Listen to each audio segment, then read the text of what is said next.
Well, howdy YouTubers. This is Nick, and I just got a spectrum analyzer. So I'm amusing myself by looking at the TV spectrum here in the San Francisco Bay Area to see what I can see about my reception issues, the few that I have. Now, I didn't buy this thing just for this. I am going to try setting up an Atsc compatible amateur radio transmitter, but it is useful for this as well. As you can see, I don't know if you can see, but down here I've got the antenna going through a series of adapters to plug into the end connector on the front. And right now we're tuned to 491 megahertz, which, if I'm not mistaken, I have a little table over here that really should print out. What did I say, 491? Yeah, so that's in the middle of channel 17, which is not actually allocated here in the San Francisco Bay Area for television. But it's a way to get a picture of the noise floor. And you probably can't read the text on the screen, but the noise floor is at minus 86 decibels. dBms actually, so decibels down from a milliwatt. 86 dB down. So that's where the noise floor is. Or at least that's where the noise floor is after the amplifier that I've got on the mast. Oh, perfect timing. Anyway, so if we move up just a little bit, so we'll move the frequency up, and boom. That is channel 19, RF channel 19, which is KOFY TV digital channel 20. You can see what an Atsc signal looks like on the spectrum analyzer. Now, this is a fairly powerful one. Coming from Mount Sutro. We're having no troubles getting it. And you really can't see very much. Over here at the very left edge is the Atsc Pilot, which really is nothing more than the center carrier frequency of the double sideband modulated AM channel. The lower sideband is almost entirely removed by the VSV filter for digital TV, or Atsc. But there it is, 6 megahertz wide, well 5 and a little bit really, because there's a small guard gap at the end of the bands on either end of the channel. And there isn't much to see. It is up, it's at minus 55 dBm, so it's 30 decibels up from the noise, which is nice and healthy. But other than that, there really isn't much to see. It's got a flat top. The Pilot sticks up a little bit. Apart from that, you really can't distinguish anything from it. And that's really the nature of Atsc. So let's move up to channel 20. Channel 20 is right here. And we can see the traditional signature for NTSC modulated video. Over here, this peak is the video carrier frequency, 1.25 megahertz up from the bottom. There is a vestigial sideband. The lower sideband is AM, is how you modulate TV. And with amplitude modulation, you would get 2 sidebands on either side of the carrier. But for TV, the lower sideband is truncated by a filter at 1.25 megahertz down from the carrier. So you get a little bit of lower sideband, but you get the entire upper sideband. And what that really means is that the low frequency input into a modulator for television, for analog TV, is going to be mostly the luminance information, whether something is white or dark. So the luminance signal is very, very low bandwidth. The chrominance signal, the color information, is very high frequency. It's at 3.58 megahertz or so. So you don't get any of the chroma information on the lower sideband at all, because it gets cut off. But that's okay, because the chrominance information is relatively low in resolution. And if you miss out a little bit of color information, it's not nearly as tragic as it is if you lose out some luminance information. Matter of fact, this little sub-peak over here, right to the left of this big one here, which I'll tell you about in a minute, is in fact the chroma carrier. It's the 3.58 megahertz color burst signal, shifted up from the 1.25 megahertz baseline of the video, So I don't know what 3.58 plus 1.25 is 4 point something. But that's where the chroma information is centered. And then the gigantic peak just to the right edge of the band is the FM audio point that's 250 kilohertz down from the top end of the band. So that's what a video carrier looks like, and a pretty strong one too. You can see that the video peak, let's get a marker over here. Let's find out where that peak is at 507.25 megahertz, which is to be expected, and it's at minus 38 dBm. So it's the video peak is 50 dB above the noise. Now, the video carrier peak isn't where there's any useful information, but it still is a good, valuable way, because the amplitude modulated video varies so widely. Getting a bead on the video peak, the carrier peak, is a good way to judge how strong the signal is. What it winds up doing is it winds up being the point at which the automatic gain control in the RF amplifier for the television decides where to put the noise floor. Instead of having things be white, it has them. It decides where the white level is.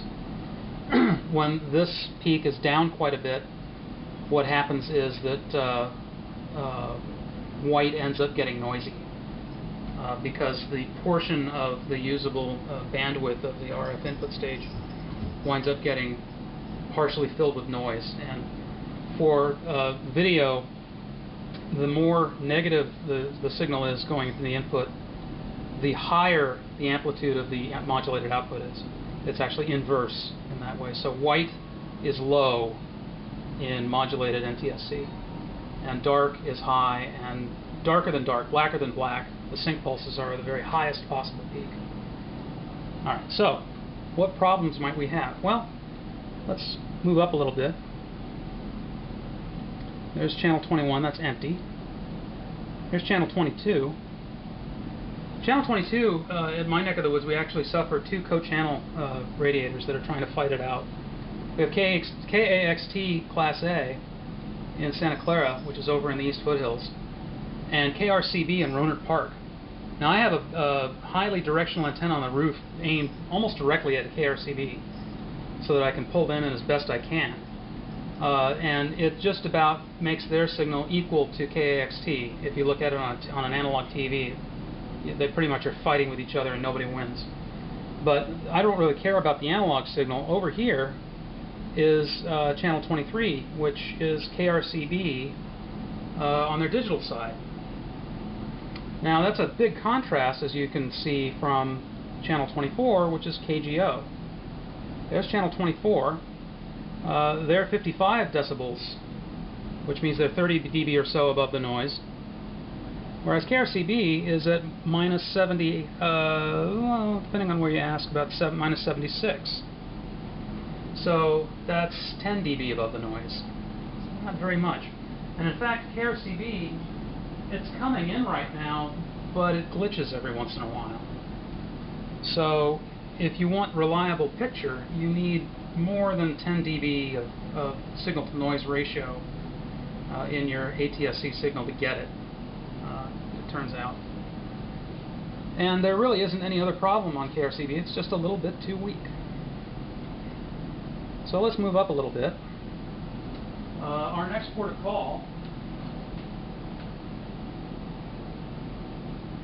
hang on a second. We're going to go next, actually we're going to go down. We're going to go to 200 megahertz. Look at the VHF spectrum. Oops, too low.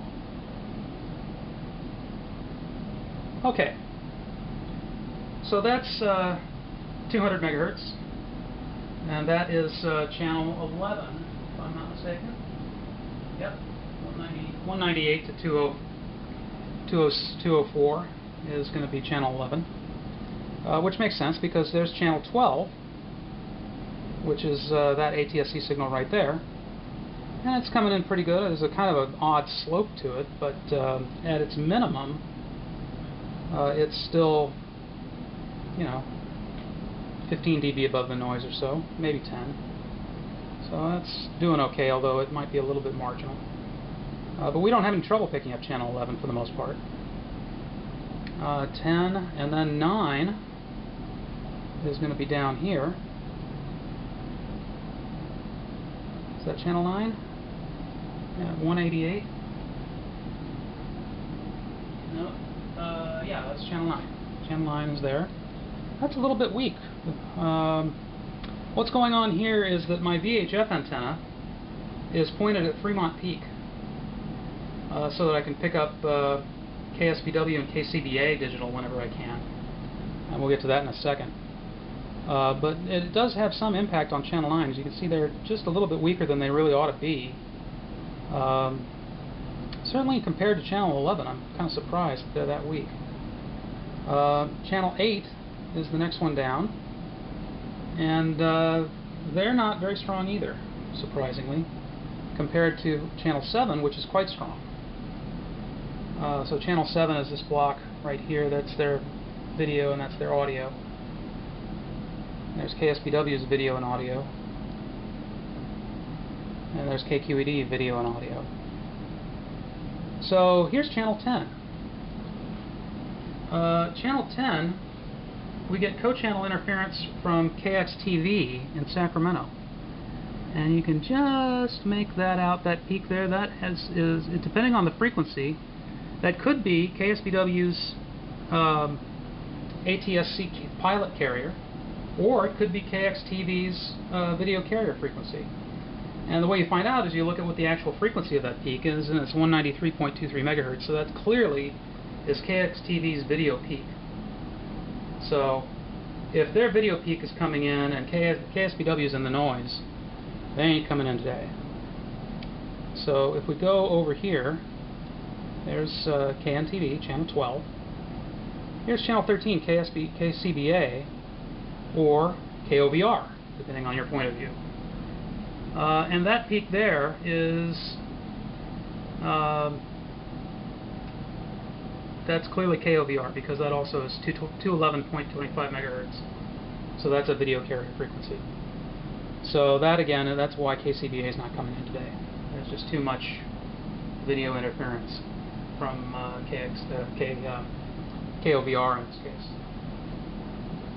Alright, our last port of call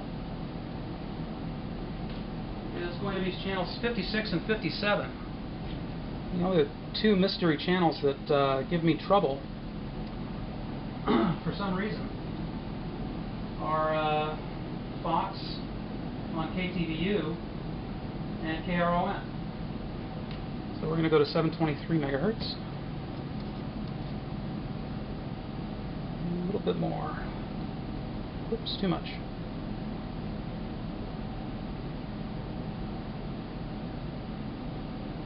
Okay, so that is KTVU. You can see they're very weak indeed. Right now they're riding at about 76 dBm, so they're only 10 dB up from the noise.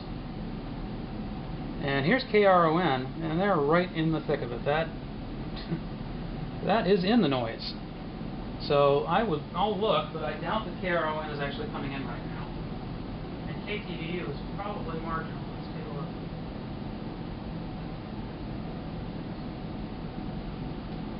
Okay, so KTVU actually appears to be coming in, which is quite a surprise.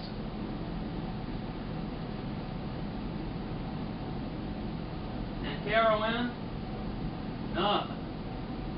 Zip. Zero. None for you. So,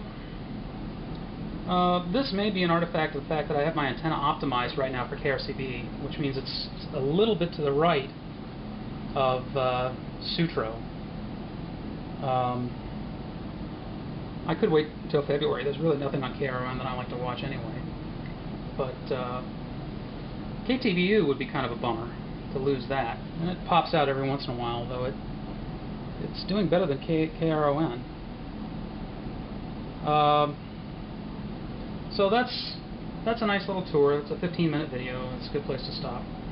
That's what the spectrum analyzer shows here at Chase Air for the various, or some of the various signals we get on our antenna for broadcast TV. Bye-bye.